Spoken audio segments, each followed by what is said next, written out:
இன்றைக்கி weight loss டேவோட டே 8 Tuesday morning. இன்னைக்கு 91,650 எண்ணெய். இன்றைக்கி பார்த்தீங்கன்னா சின்மனன் டீ காலையில் குடிச்சிட்டு 1 hour எக்ஸசைஸ்லாம் பண்ணிவிட்டு மிளகு தக்காளி கீரை தான் சந்தையில் வாங்கிட்டு வந்திருந்தேன். ரொம்ப சூப்பராக ஹெல்த்தியான ஒரு கீரை. இந்த கீரையில் வயிற்றுப்புண், வாய்ப்புண், நுரையீரல் சம்மந்தப்பட்ட நோய்கள், சளி, இருமல் எல்லாமே சரியாகும்.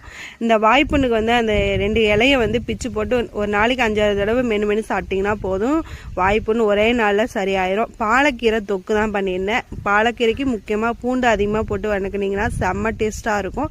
ஃபர்ஸ்ட் டைம் பண்ணேன், செம்மையாக வந்துருந்துச்சு.